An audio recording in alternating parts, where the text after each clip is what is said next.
Hi, thanks for joining us today. My name is Taryn Pizer. I'm the founder, chairman, and CEO of Catasys Inc.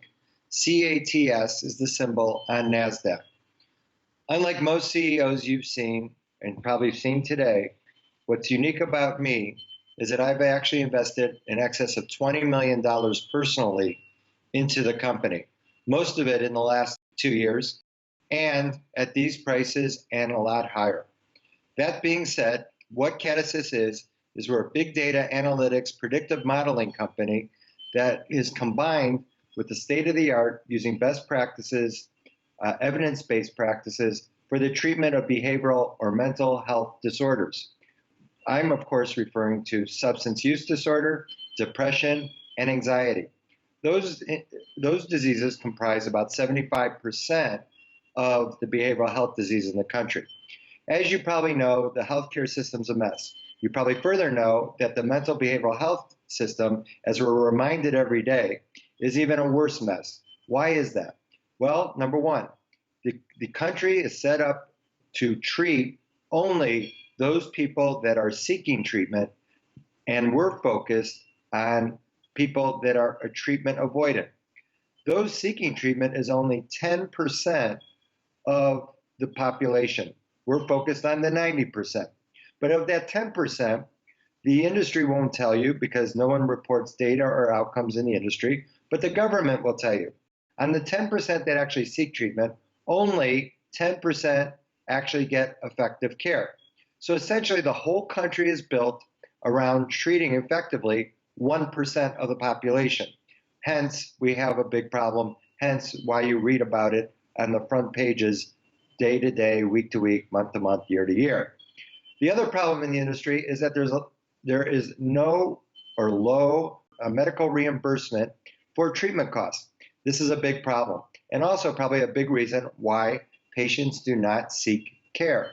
So that we look across the country today, there's very low access to care, and there's low levels of reimbursement, and actually we know that there's very little efficacy in all the treatment programs throughout the country.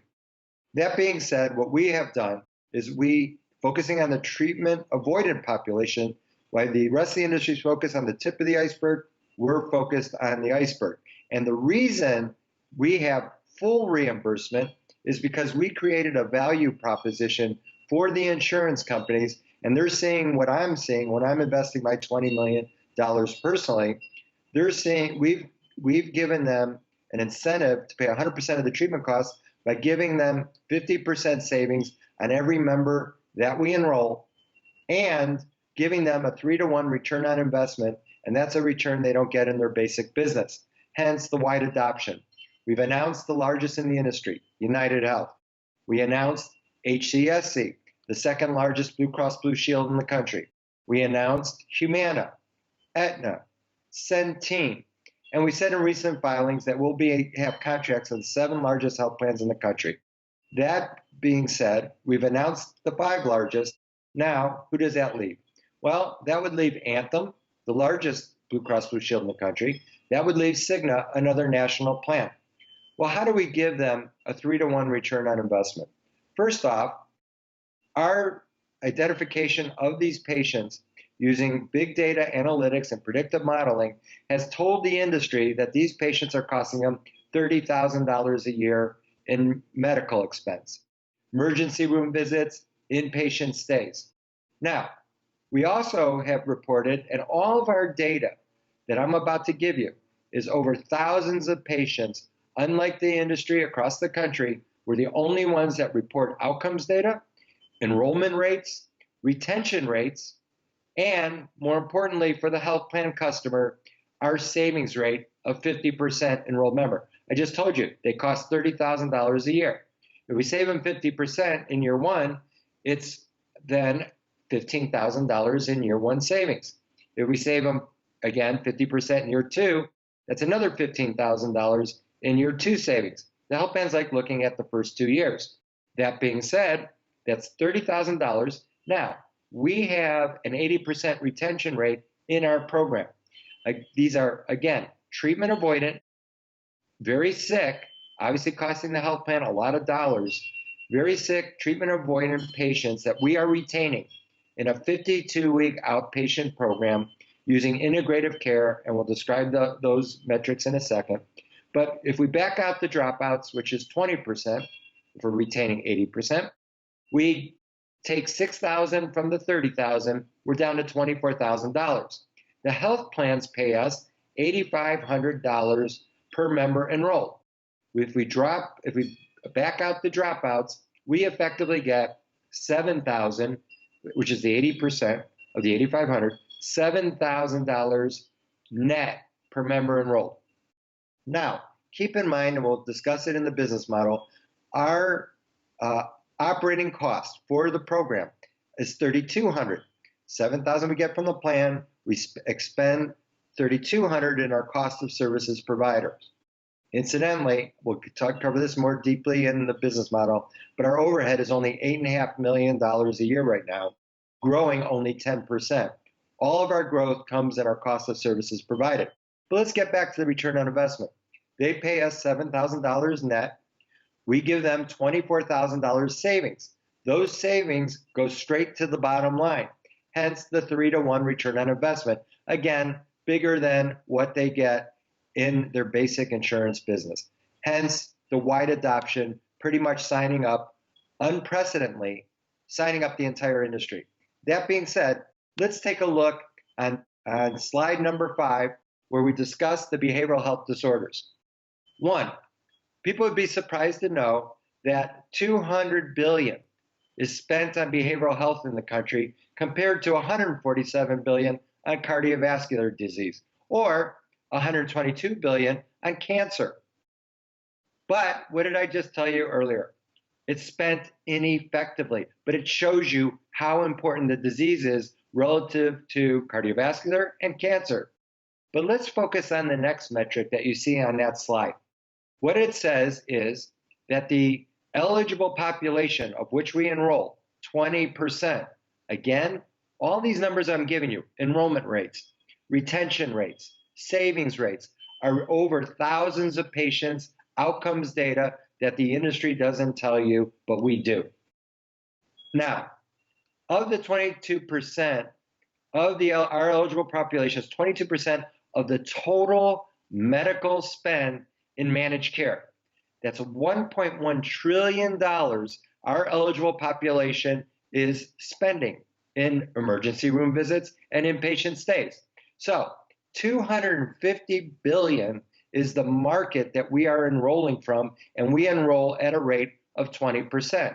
Of course, in the fourth quarter, we reported that our enrollment rates went up as much as 25%. But let's keep it at 20%. So we have a revenue opportunity, as crazy as it seems today, of $50 billion a year if we had 100% market penetration. But what did I say? We're signing the 7 largest plans in the country. They control up to 70 to 75% of the total market. So maybe these numbers aren't so off. Maybe it's more realistic than what our stock valuation would say today. And of course, obviously, having invested in excess of 20 million personally, I believe the stock market and the valuation will start reflecting fairly what our fundamentals are, and we'll get to that more as we move on in the presentation. But that said, let's go to slide number 6. So what I just told you, that the 22% eligible population of medical spend tells the industry why we are so important to the industry. This slide tells you why our patients are so important to the health plan. If you see, these are our eligible populations. They have other comorbid conditions. They have as many as 1, 2, 3, 4 comorbid conditions with behavioral health disease. And what this slide shows is that if you have a behavioral health disease on top of just one of these conditions, let alone you might have several of them, you will see that they can cost up to 4.5 times that of a normal person with these significant chronic diseases of diabetes, cardiovascular disease, pulmonary disease, etc., and so on. Now, to put this all in perspective, we told you that our patients are costing on average the health plan $30,000 a year. Keep in mind, a normal healthy patient costs the health plan $3,000 a year. So this shows you how great or greater the cost is when you have a behavioral health disease with these comorbid conditions. And this is what catches the eye of the health plan and shows them how important our patient population is. Now let's go to what's proprietary. Let me take you through the program real quickly. Number one, from a proprietary standpoint, of course, we have analytics, we have predictive modeling, we have big data. Obviously, those things are proprietary. Could anyone in the industry duplicate it? Well, I could tell you that United Health, who has the best analytic capability through their Optum subsidiary in the country, they could duplicate the analytic portion, but there's a reason they signed a contract with us rolling out in 8 states, which, by the way, we're in 18 states right now. All of our health plan customers have expanded geographically. If they started in 1 or 2 states, they've expanded to multiple states beyond, and they've expanded throughout their product areas. If they started in commercial, they went into Medicare, Medicaid. If they started in Medicaid, they went into Medicare and commercial, vice versa, vice versa. That being said, now you'll see, as we saw with United Health, with HAMP, with HCSC, HAMP is Health Alliance Medical Plan, HCSC, the second largest Blue Cross Blue Shield, and United Health are now expanding across our products. We started with substance use disorder. We expanded into depression and anxiety. Now our customers are expanding across our product areas. So getting back to it, United signed a contract with us. They could do the analytic portion. It might take them several years and tens of millions of dollars like it did us. Incidentally, it's taken us to get here 13 years and $170 million. That being said, we're here. And that's why it's exciting. We just arrived. We just signed all these contracts. We just are rolling out. And the numbers will speak for themselves as we get to the financial modeling and business model. Now, so why did United contract with us if they could do the analytic portion? Because they can't do the predictive modeling. You'd have to develop your own treatment program like we did 10 years ago. You then have to create an understanding of the patients. You have to understand what program you have to, first of all, you got to put together an integrative care program. An integrative care means we are the only ones in the country that have integrated the treatment of the physiological aspects of this disease with the psychosocial aspects. The physiological aspects, these are a brain disease. The brain is no different than the other organs in your body. The heart, the lung, the kidney, they all have pathologies. These behavioral health diseases are not behavioral at all. It's only because Freud back in the day said, oh, you're depressed, you have depression. Oh, you're acting obsessive and compulsive, you must have obsessive compulsive disorder. Therefore, we just described the behaviors over time, and not because we didn't understand neurochemical function. Today we know that it's either you get a pathology of neurochemical changes as a result of genetics or environmental factors. The bottom line is you have to treat the patient physiologically, stabilize them with the behavioral health disease. But as I said earlier, all of our patients have other comorbid conditions. So we created this integrated 52-week outpatient model. So this is important. Outpatient's important. Across the country, there are facilities, excuse me, rehab centers, behavioral health hospitals, etc. There are also outpatient programs. So very few to none have an integrated program focused on the medical and the physiological and the psychosocial, number one. Number two, the inpatient programs are very stigmatizing. Also keep in mind, since we started substance use disorder and alcoholism, that 75% of those with those diseases are employed. Not a great career enhancer to say, see you next month, boss, I'm checking into rehab. So we created this outpatient program to get rid of stigma, outpatient program to make it more accessible so it's not intrusive with your family, your friends, your community, no stigma. And of course, the benefit of an outpatient program is it's a lot cheaper than entering a spa, a hotel, or whatever you want to call them. So we created a 52-week outpatient program. The National Institute of Health came out and said exactly what we already knew. Number one, it's not, forget the debate of inpatient or outpatient. What's important is duration of care. And our program, again, is designed to be 52 weeks. You can't afford to spend more than a month in a facility, even if you could afford that, because the facilities will cost 30, 50, 60, 100, 150,000 for a month, 2 months, 3 years, 3 months, et cetera, and so on. It's cost prohibitive. There's no reimbursement. Our program, it's in your community. It's 52 weeks outpatient, no stigma, and your health plan is paying 100% of the treatment costs. Now, so what is really proprietary? Well, you have to create the knowledge of your patient base, create the knowledge of your treatment program, so you can then put in the inputs into your predictive modeling. If you don't have proper inputs in your predictive modeling, what we do is we could identify what patients we could actually effectively treat, and those are the ones we target for enrollment. And more importantly, what costs can we impact? Because if you don't preserve that 50% savings rate to the health plan, and you don't preserve that 3-to-1 return on investment, you have no return on investment. You have a negative investment, negative return on investment, and that's why the health plans can't do this. It doesn't pay for them because they won't have a return on investment. They don't know the patient body. They don't know what, they have to create a program, which takes many years. It takes many years to treat enough patients to gain enough experience to know what to do in the predictive modeling. But put all that analytics, technology stuff aside. Yes, we're a technology company, but what our true secret sauce is the ability to enroll, engage, and modify the behavior of a very sick, treatment avoidant patient population to the tune where we're retaining them 80% in an outpatient program. That being said, if I asked you, I wanted you to enter my program and agree to go to the gym every week for 52 weeks, I bet it wouldn't be as easy for you to do, let alone these very sick, treatment avoidant patients, 80% retaining in our 52-week outpatient program. So what is the program?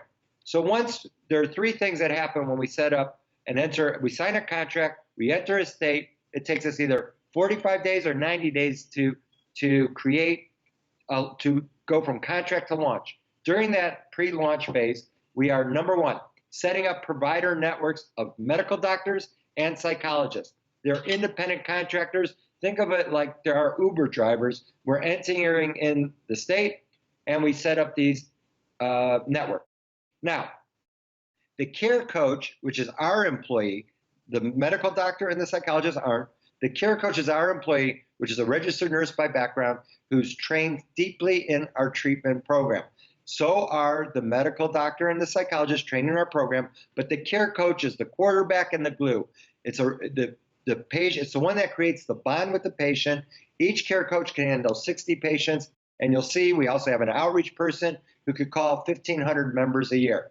That being said, once the care coaches are trained, they're out in the field enrolling, this is what happens. The other thing that happens is the pre-launch is we're creating mailers on the health plan stationery, and we're sending them out to the customer, and the mailer says, your health plan will now offer you or your family member a free treatment program for substance use disorder and alcoholism, depression, anxiety. We go a step further, insomnia, weight gain, pain management, because what you'll see is patients will more likely, again, with their treatment avoidant, we're enrolling them, we're motivating them to get into the program because they'll get treated for the symptoms and the side effects more than the underlying problems. We started off with substance use, and depression and anxiety were one of the things we were trying to target to bring them into our substance use program. We enrolled enough depression and anxiety patients that we were able to gather data and then create a new product for those diseases and then sold it to the health plans.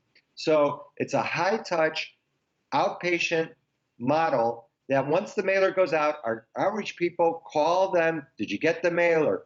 So obviously, and educating them about this new benefit that their health plan is offering, and the game changer is it's free, no out-of-pocket expense. This is a major game changer across the country.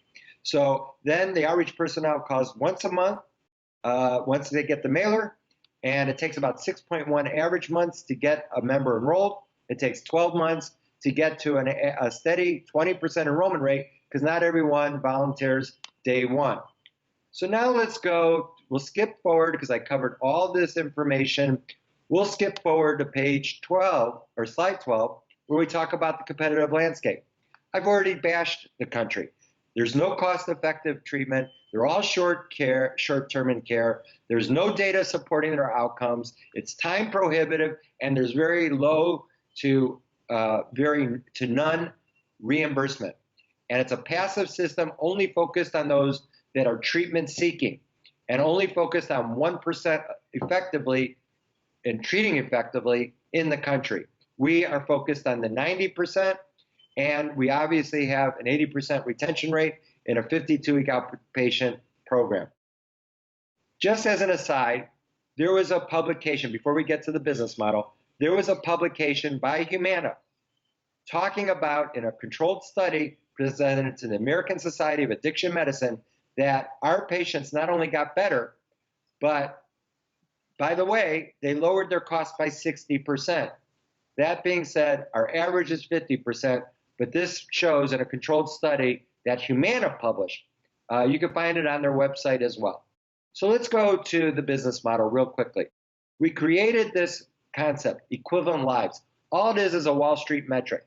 What it tells you is that we have different populations. We have commercial plans, we have Medicare plans, Medicaid plans. We also have different contracts that cover different diseases. Some just cover substance use disorder and alcoholism. Some cover, and particularly all the new ones, cover depression, anxiety, as well as substance use disorder. So to compare apples to apples, we created this concept of equivalent lives. Basically what it says is that a Medicare and Medicaid population has a much higher incident and prevalent rate than an actual commercial population, which is an employer-employee type plan. The Medicaid, lower socioeconomic demographic, a higher incidence and prevalence rate of substance use disorder. Same thing with Medicare. As you age, these behavioral health diseases exacerbate themselves, get worse. So you have a much higher incidence and prevalence rate in those populations, both a 2.5 multiple, 2.5 times that you'll see in a commercial population. So 1 million lives at Aetna, 1 million lives at Centene, 1 million lives at Humana are really worth 2.5 million equivalent lives at the Medicaid plan and the Medicare plan, Centene and Humana respectively. So the equivalent lives is 2.5. So then we have to compare the contracts that have SUD, substance use disorder, depression, and anxiety to SUD alone. There's a 4.4 multiple to that. So we gross up that because there's a much higher incidence and prevalence rate in depression and anxiety than substance use alone. So all told, when you look at our equivalent lives, and we said publicly we'll be in 20 million by year end, and because of the health plans, they could lose 3 months and it doesn't matter. It could be the first quarter of 2018, but we know we're going to have 20 million equivalent lives. That said, equivalent lives is a grossed up number. The actual covered lives to the equivalent lives is only 20%. So only 4 million lives back these 20 million equivalent lives. Now, let's go see what that means. Here's the slide where we say, on slide 18, I believe, where we say, for every million equivalent lives, we treat and enroll 900 patients, which is 6.3 million, because we get paid $7,000 net, $6.3 million per million equivalent lives. For every 10 million, it's 63 million of cash revenue and 25 million free cash flow. But I just told you we'll finish the year with 20 million equivalent lives. So that means looking out 12 months from the end of this year, we will be at a run rate of 126 million of cash revenue and 50 million free cash flow. Obviously, the stock market and price and valuation is not reflecting these numbers yet, but they will, you'll see. And you'll see why in a second. Now, that's if we didn't add any more lives next year, but we think we could add 30 million lives next year and finish 2018 with 50 million lives. And 20 million equivalent lives, that's only 4 million members. And 50 million lives, that's only 10 million members. Our customers have 200 million members. So at 50 million equivalent lives, it forecasts out 12 months out to be at a run rate of 315 million of cash revenue and 150 million free cash flow. But we're going to still keep growing because even at 50 million or 10 million covered lives, we are only 5% of our customer needs. That's why you will see us growing in excess of 100% compounded annual growth rate for many years to come.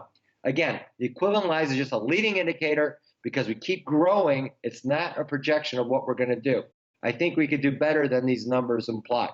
As I said on page 19, you could see why it's a run rate 12 months out because it takes 12 months, and we think we could shorten that to 9. But it takes 12 months out before we get to that steady enrollment rate of 20%.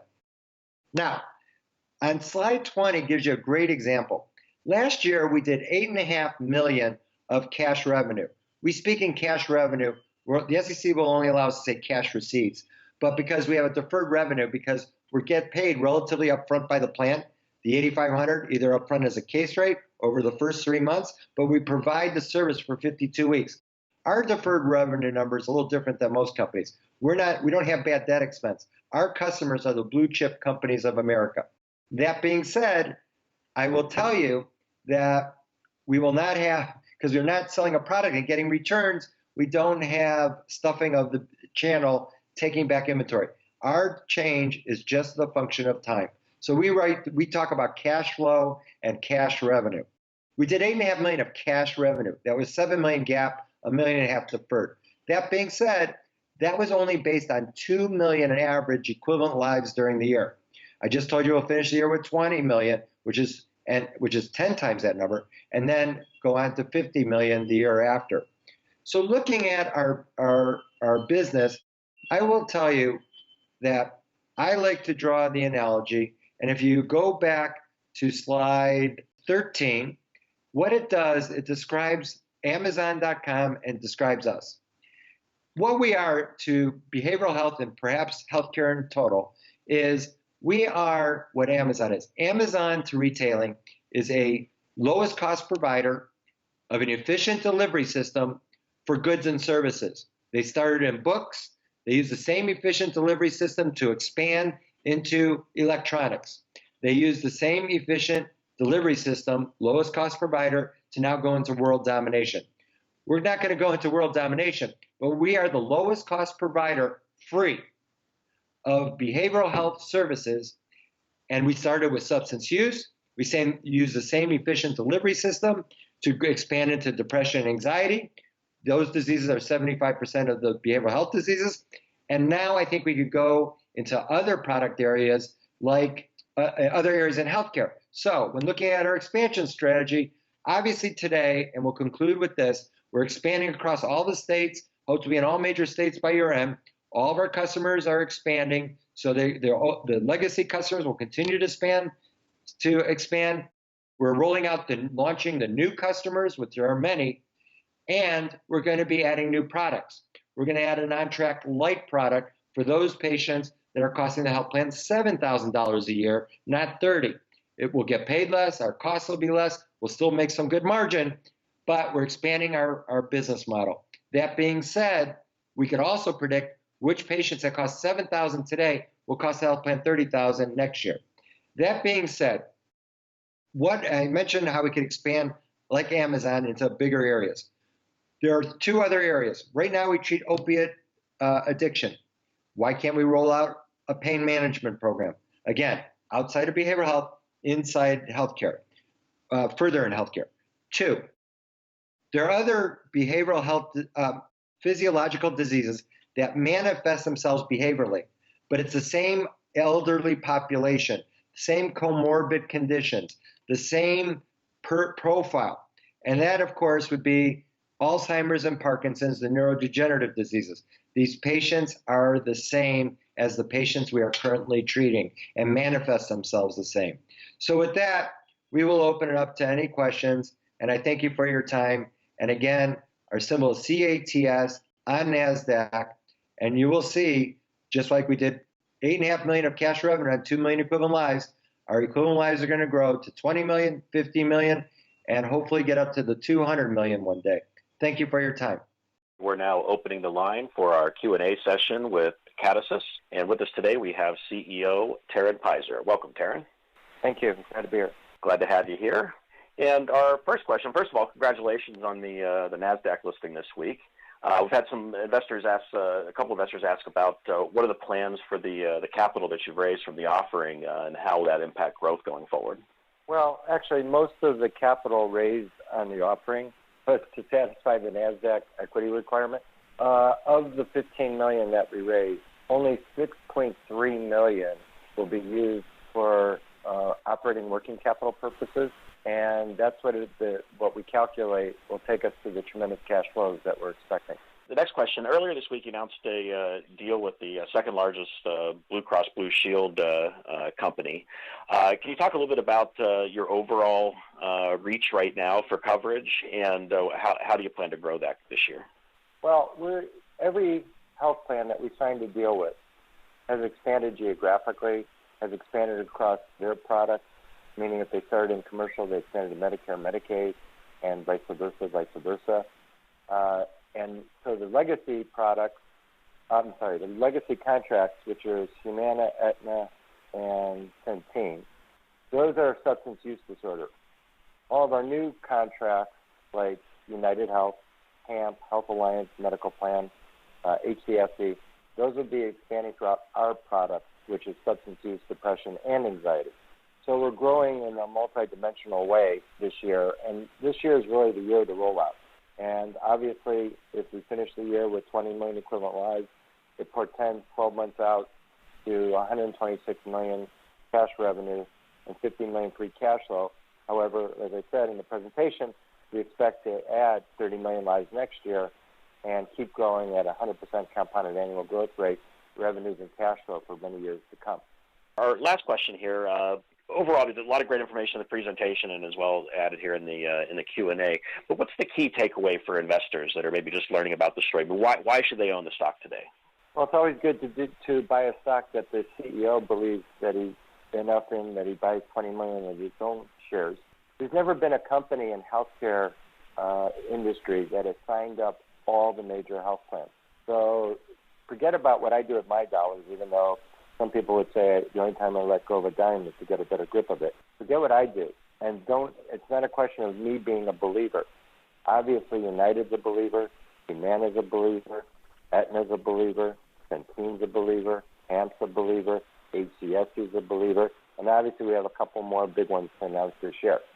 I think, and as Humana reported to American Society of Addiction Medicine, not only did their patients get better, but in a controlled study, we saved them 60%. We're offering the health plans a greater return on their investment than they get in their basic business. It portends to massive expansions, adoptions, revenues, and cash flow. Very good. Thank you, Taryn. And for our viewers, we were just speaking with Taryn Pizer, and this is, again, Catasys, ticker symbol CATS on the NASDAQ, ticker symbol CATS. And you can learn more about Catasys right here at RedChip.com. You can also sign up for news alerts, so as they achieve more of these milestones going forward, you'll be one of the first to hear as the news hits.